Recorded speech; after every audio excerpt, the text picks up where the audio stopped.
This episode is sponsored by Petra Culp.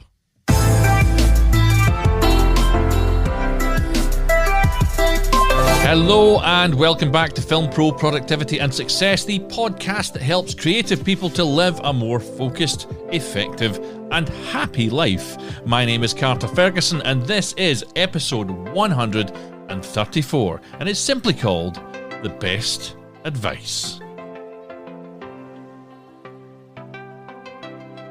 He that won't be counselled can't be helped. Benjamin Franklin, unquote. Well, that's filming complete on my short film, The Traveller, and I can finally jump back in with another show for you. I only missed one during the last few weeks, and I apologise for that, but when all things are considered, it could have been a lot worse because I was very, very, very busy. But the experience of making the short and the lessons learned will make a good future episode, so it's swings and roundabouts as far as I'm concerned. And I have been preparing a Demi episode that I was going to release today, but I thought I'd leave it to next week for you because the Demi shows, they require a little bit less thought from me, but they're still quite involved, so I think I need another few days to get that one together and get my thoughts on it. Today, though, I'm going to be giving you, I don't know how many advices it is, I think it's 12 pieces of advice from listeners of the show and likely from a few non-listeners as well that have responded on social media to the question that I've posed. And the question is, what's the best advice you ever had? It's a simple premise, but it's one that I think that you'll find quite valuable. Some people like my advice so much that they frame it up upon the wall instead of using it. Gordon R. Dickson, unquote. Now, advice. It's worth talking about advice. I give advice, obviously, in the show all the time, but here's an example of how it can backfire. A friend of mine, a professional filmmaker, was once asked to give his thoughts on a script that another filmmaker was working on, and he was told by that person that they wanted honest feedback. So he took that seriously, sat down for a session, and wrote notes on what he was reading, and he gave the feedback he thought the other guy would like to hear, that honest feedback. That filmmaker never spoke to him again. They were offended by the notes and the honest feedback which they asked for. And it wasn't all negative, I hasten to add, that they received.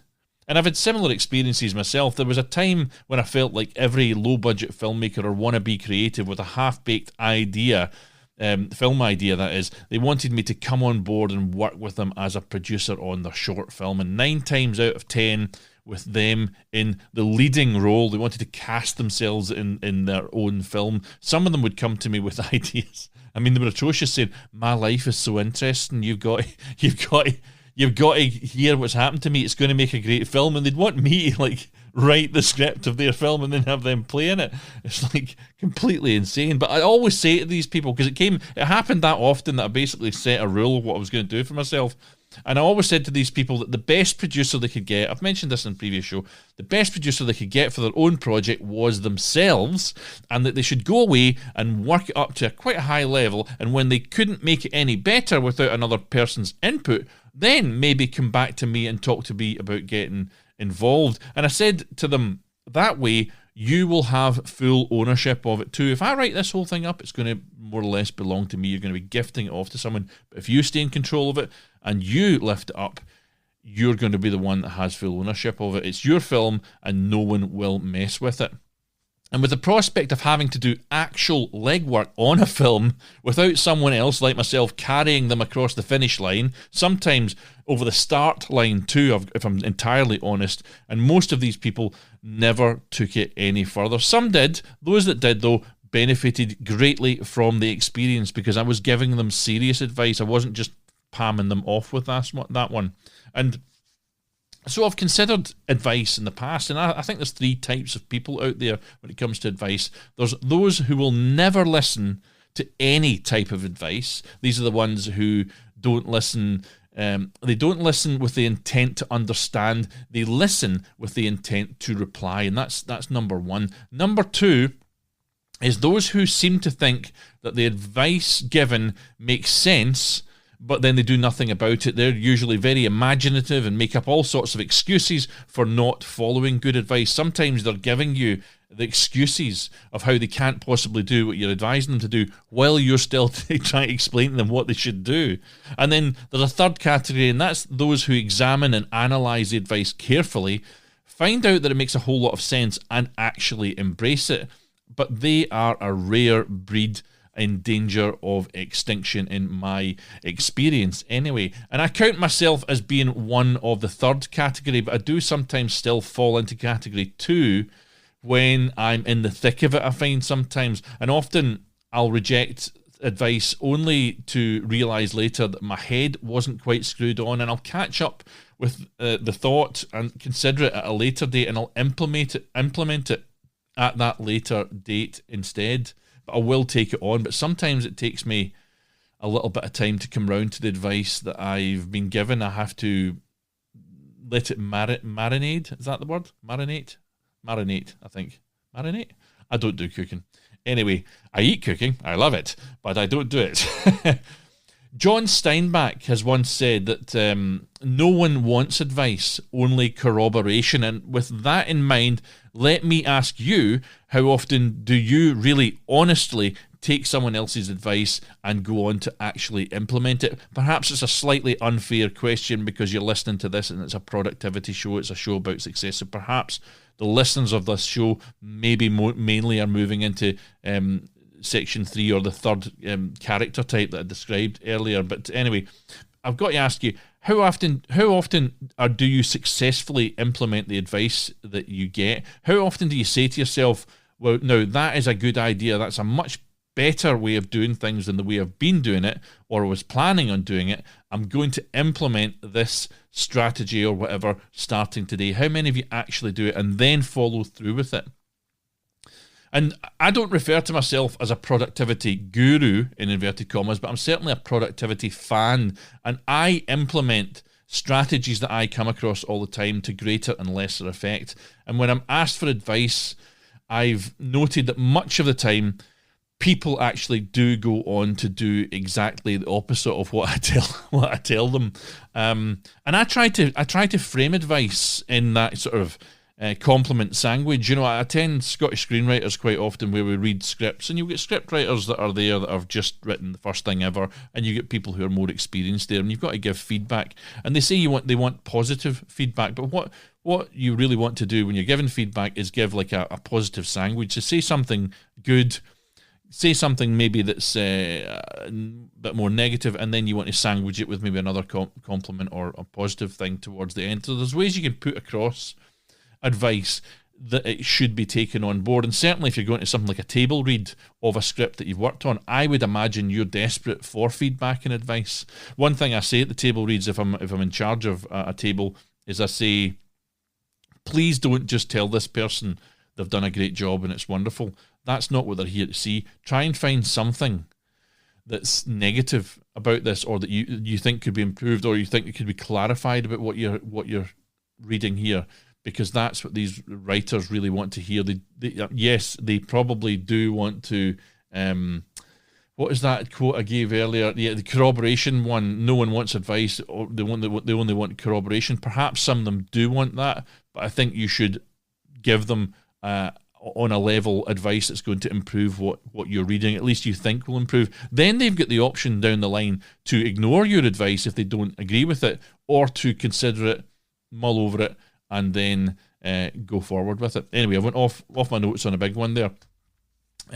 But yeah, a lot of people that I speak to, they will actually do, and I'm not kidding here, the exact opposite of what I tell them. They'll not implement a strategy, or they'll find many reasons to do the exact opposite of what I say. And much of the time, I note that people either do nothing or look for some quick fix thing that makes them feel better about themselves and what they've done and what they're doing. But that is all too often a complete waste of time and usually of money. If you're looking for a quick fix, I bet you it's attached to money. I bet you it's attached to some social media ad or something like that that's come underneath your nose. And an example of this would be people enrolling in a polished-looking class that they've seen pop up on Instagram between feeds, rather than just following the simple advice that they've been given, not necessarily by me, but by anyone else. Good advice can just all too often be ignored. And I'm setting this up before I go into the advice that I'm going to give you later on, because the advice today has come from listeners of the show and people who follow me on social media. But I'll get to that in a minute. There's an Ethiopian proverb which goes, give advice. If people don't listen, let adversity teach them. And that's something I learned quite a while back as well, is that you can't save them all. Sometimes you've just got to let them go forward and make their own mistakes. And it's really only at that point that they'll actually start looking for proper advice. I think people come to this show only after they've had a real struggle and maybe a burnout, and then they start and engage. Perhaps I'm wrong about that. Let me know if you think I'm wrong. I would like to have as much interaction with you as listeners as possible on all this. But in my experience, most people who ask for advice from others have already resolved to act as they want to act. They've already decided what they want to do, and they're just looking for advice to give them reassurance that they've made the right decision. And I know not everyone is like that, but I think that sort of thing characterizes more or less the majority of people out there. And if that's the case, why? Well, there's three main reasons for this, not necessarily being mutually exclusive. Number one, people perceive their reality differently from the way others see it. Number two, people are afraid of the unknown. They are afraid to step out of their comfort zone. And I've talked about comfort zones in the past, obviously. And number three, people do not accept the fact that they are responsible for their own successes or failures. So that's the three main reasons that, in my experience, those who look for advice have already resolved to act as it pleases them. Yeah? And I'm going into all of this. I'm trying to get through all this before I list the advice that has been offered, as it's important that your head space is clear. So are we clear that you're going to get some advice now? It's random advice, just from a post that I put up before I move on. Get your head in gear, listen to it, consider it, and use it if you like. So with that primer, here are a few pieces of advice from those that follow me here and on Twitter. And I'm going to start off here with @ScreenGuy69, Barry Duffield. You can kick us off with shut up and listen. That's his advice. And that advice, shut up and listen, follows what I know as the Stoic philosophy that states we have 2 ears and 1 mouth, so we should listen more than we say. And that's attributed to the Stoic philosopher Zeno of Citium. Active listening, as it's known, as in focused listening and not just hearing, will always benefit you. Whether you're hoping to persuade someone, be more likable, or win an argument, listening is the key. It provides you vital information. It makes you seem trustworthy and respectful, and it can keep you out of trouble as well. So when you speak, only say things you know that are worth saying. After all, Zeno also said, better to trip with the feet than with the tongue. Life is filled with questions, but if you learn to listen well, you can almost always hear the answers. So thanks very much, Barry, for that one, who just simply says, shut up and listen. And number 2 on the list of advice that's come from the listeners is from Dublin-based @Ladybird Soup, who makes the point that it's really okay if your socks don't match, which to me means simply don't sweat the little things.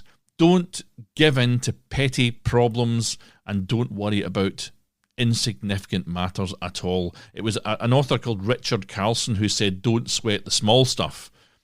And it's all small stuff, which means when you let go of your expectations, when you accept life is as it is, you're free.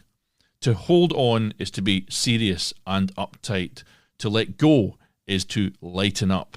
So as Ladybird Soup says, it's really okay if your socks don't match.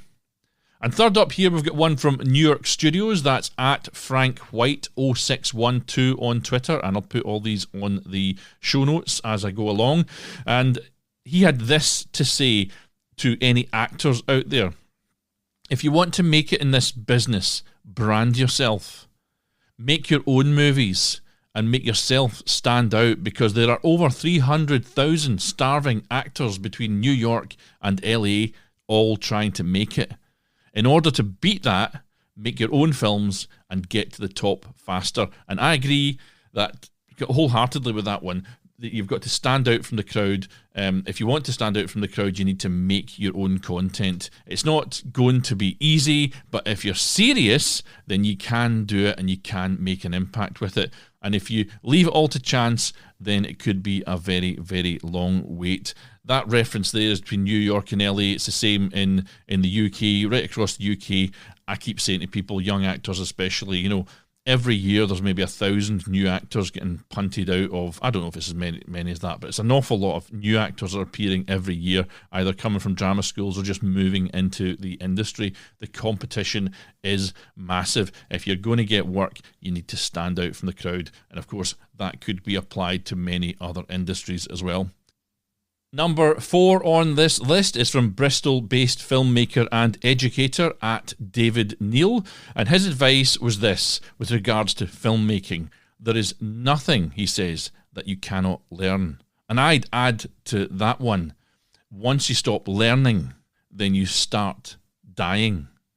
But you can learn stuff these days. It's as simple as looking something up on Google, on YouTube, and something will tell you how to do it. Yes, you won't be able to learn something deep probably in a short glance at something online, but there are so many resources these days that you can really figure stuff out. You know, when I was starting out, there was nothing like the internet that we have now.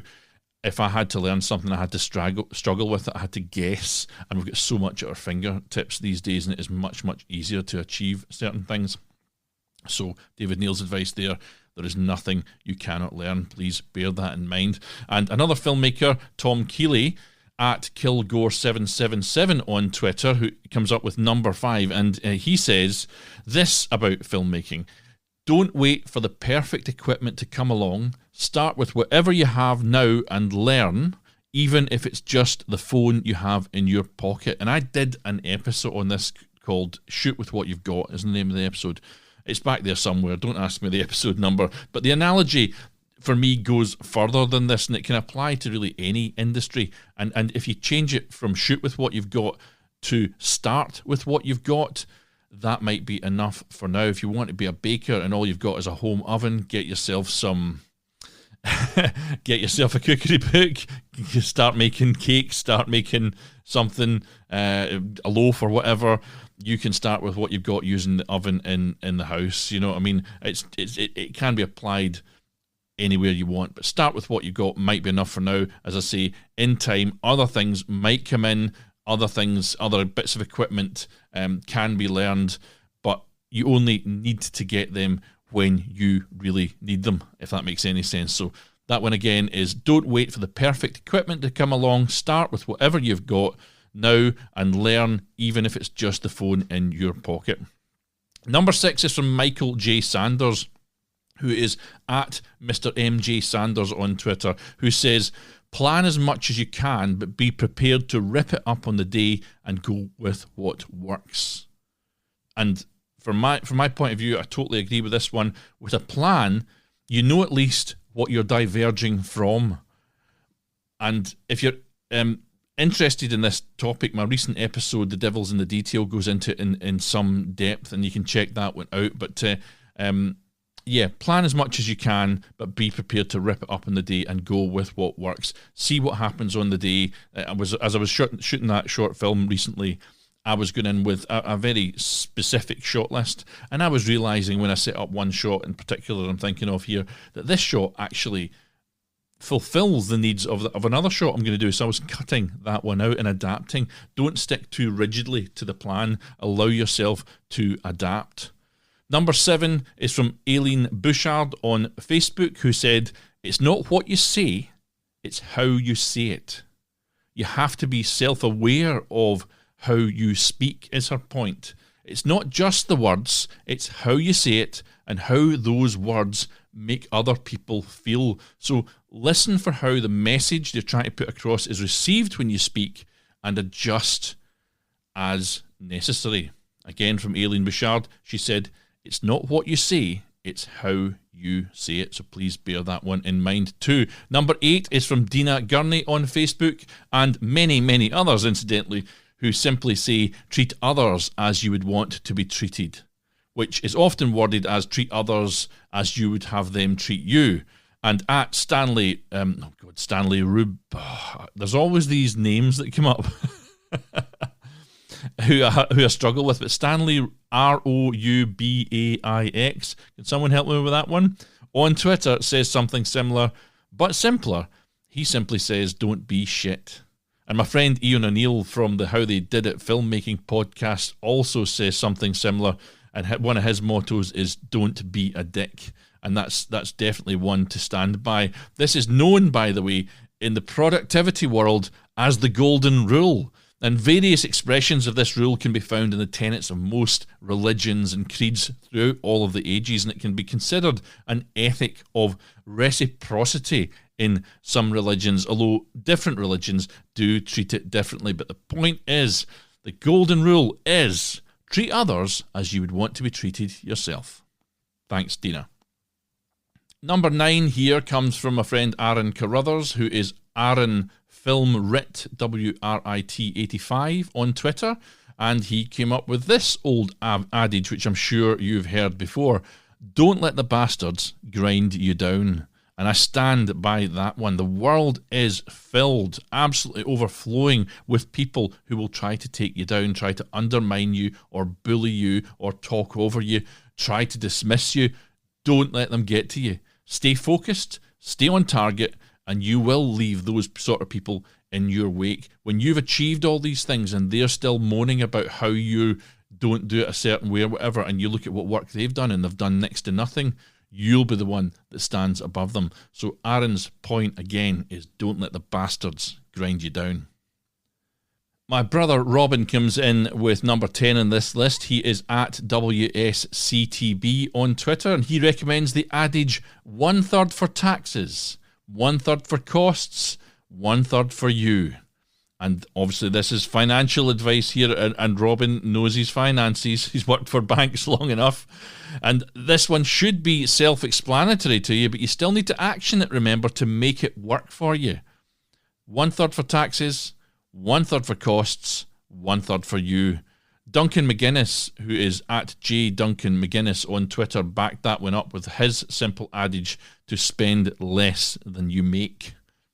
But that's all, number 10. Number 11 is from producer Janet Butler, who is at JanetBU547570009, and don't worry, I will put it in the show notes. And she says, always under-promise and over-achieve. And I tend to know this one is always under-promise and over-deliver, but it amounts to the same thing. Basically, this is a customer service strategy where you give your clients more than you initially promised to delight them and make them feel valued and well served. And I'm sure this has been around for a while, this one, but I know that in 1987, business author and speaker Tom Peters brought the following concept to the expectation management definition with his theory. And that must have been an event or something like that, with his theory of under-promising and over-delivering. The concept is simple. A good surprise is much better than a bad surprise. And just to reiterate Janet's point, always under-promise and over-achieve. Number 12 on my list is from, and I think this one came in today. This is, by the way, I jumped back and recorded a few more of these ones, because there were so many coming in that I thought actually were better than the ones I originally recorded. So I've jumped back in and I've re-recorded the end of this episode. But anyway, it's from at Scripts by T on Twitter, and it's an advice to everyone, and it is to stay away from social media. And I go with this one up to a point. There's so much manipulation and lies on social media that it's really not a healthy place to be. In fact, later this month, I'm going to take another social media break.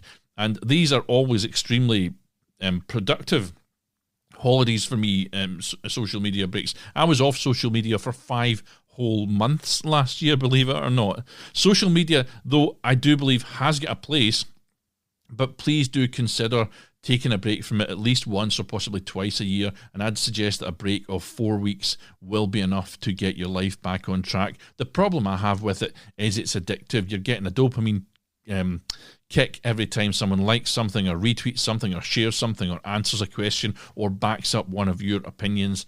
And it's all a distraction from the stuff that matters. And I think it can... The one thing that worries me is if you've been watching the reality TV show, The Traitors, I might have mentioned this in an earlier episode, but there's like 20 people starting that, and 3 of them are traitors. 3 of them are people who've been designated by the production team that are going to be trying to manipulate the other 17. That other 17 are manipulated so easily. It's unbelievable what goes on. Completely manipulation every step of the way, and that's only 3 people in a group of 20. So I think you've got to be aware that social media is possibly manipulating your thoughts, and it's certainly slowing down your productivity as well. And I totally go with Scripts by T's advice, which is to stay away from social media unless you've got something to promote, perhaps, and then maybe it's worthwhile. Anyway, I'm not going to go back over those all again. If you think there's something of interest, either check out the show notes, which you'll get the full transcript on the official website only at filmproproductivity.com. I should have said that, filmproproductivity.com. But I'll end today now with one from Agatha Christie, who said, "Good advice is always certain to be ignored, but that's no reason not to give it." In next week's show, I'm going to be tackling 3 more motivational messages from one of my favourites, internet sensation. Sensation, I tell you. Demi. So if you enjoy those episodes, as many of you seem to do, please do join me for that one. I've already got them looked out and they're pretty darn good. I've still got to transcribe them though, and that is the tricky part of preparing a Demi episode. But also, I'd say if you're enjoying what you hear, please show your support to me by leaving a review on Apple Podcasts or on whatever app you are using. But Apple Podcasts is probably the most influential one out there. These reviews really help the show, and the more the merrier. They just help the algorithm to recognize there's something valuable coming in here. And I cannot leave today without mentioning back episodes of this show are going out on YouTube right now. You're getting them on Wednesday nights at about 12 o'clock, it's midnight, and Saturday nights at midnight as well. They're going out. They are available to listen to, and they have not yet been promoted. There is going to be promotion going on those ones, so they're still quite quiet there, but I'm going to be doing a big push on the promotion for those once this season ends. And just a little, in fact, I'll put a link to it in the show notes, but the channel is called at Film Pro Productivity 3443 on YouTube. I have no idea instantly why 3443 has been added to this by YouTube. I asked for at Film Pro Productivity, and I'm going to try and get it back to being what I asked for. But somewhere along the line, the numbers 3443 have been added to the channel name for reasons I have absolutely no idea about. But nonetheless, it's there now. Please jump on and subscribe to it. But I think that's enough for just now. I'm going to crack on and end it with some words from Benjamin Franklin. Always good for a quote, good old Benjamin. And he said, "Wise men don't need advice, and fools won't take it."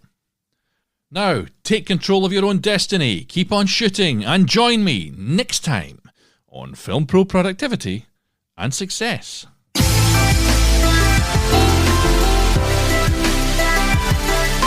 The music that you're listening to right now is Adventures by Himitsu, and the executive producer on this season is Christopher McPhillips. Thank you, Christopher. You can view the show notes for this episode on the official website, only the full show notes on filmproproductivity.com, but you can follow my personal accounts on Twitter and Instagram at Fight _director, I should say, and follow the show on Twitter at FilmProProdPod. Please support the show by subscribing, spreading the word, and leaving an awesome review. And remember, YouTube is Film Pro Productivity 3443. Check it out. See you next week.